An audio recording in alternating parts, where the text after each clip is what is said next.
ওই যে আম, হ্যাঁ ওই আম, কাঁচা আম এখন পারবো। কাঁচা আম পেড়ে শরবত বানাবো, আপনারা দেখতে পাবেন। আপনারা এখানে আমরা পারছি।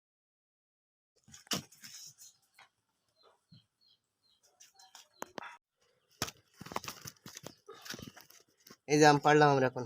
এই আম দিয়ে পাকাটা দেবো না, সব কাঁচা কটা দেবো, দিয়ে শরবত বানাবো আমরা। এই এখন এই সে আম ছুলছি, এই যে দেখতে পাচ্ছেন, এই যে ছুলছি, ছোলার কাজ চলছে।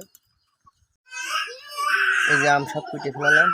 তো শরবত বানাতে হলে অবশ্যই আপনাদের বাসায় ব্লেন্ডার থাকতে হবে, অবশ্যই ব্লেন্ডার লাগবে। ব্লেন্ডার ছাড়া কিন্তু শরবত হবে না। এই যে ব্লেন্ডার আমরা এখন খুলছি, এটা ব্লেন্ডারটা লাগাবো। এই যে ব্লেন্ডার বসালাম, এই যে ব্লেন্ডার বের করলাম। অবশ্যই আপনারা এরকম একটা ব্লেন্ডার বের করে নেবেন। ব্লেন্ডারের যা যা লাগে আপনারা দেবেন।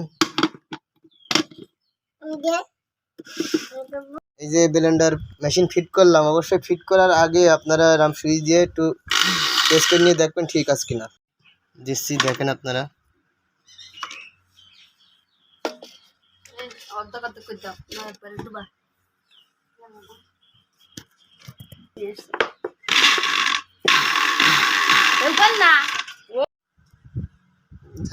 ঝাল ঝাল দিলাম, ঝাল দাও, দেখেছেন দুটো ঝাল দিলাম। চিনি দিলাম, চিনি দিচ্ছি। চিনি আপনারা একটু বেশি করে দেবেন।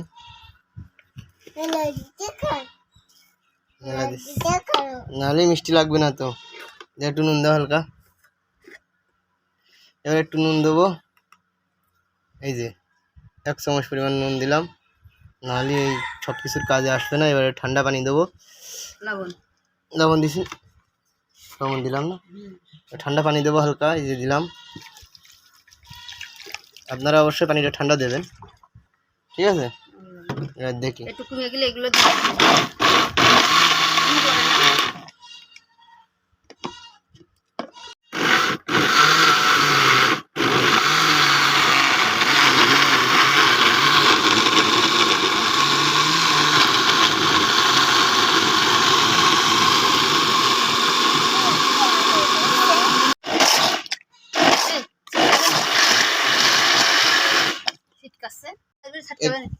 পরে। এবার পানি দিয়ে পুড়িয়ে দেবেন, একই পানি পুড়িয়ে দেবেন, হ্যাঁ, দেওয়ার পরে এবার দেখা যাবে।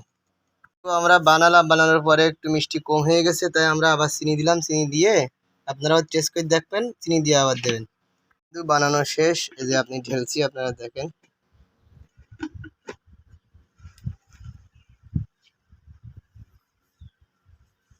টেস্ট করে দেখো কিরাম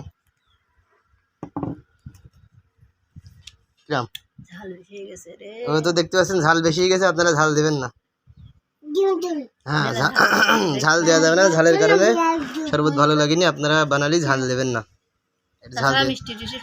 হ্যাঁ, শুধু ঝালের কারণে সমস্যা। শরবত, এই যে শরবত কিন্তু সেকে সুন্দর করে মিহি শরবত বানালাম। শোনেন, এবার একটু খেয়ে দেখি। অবশেষে শরবত বানানো শেষ।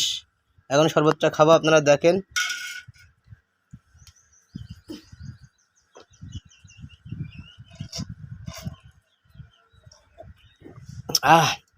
এই স্বাদ, আত্মা ঠান্ডা, গরমের স্বাদ।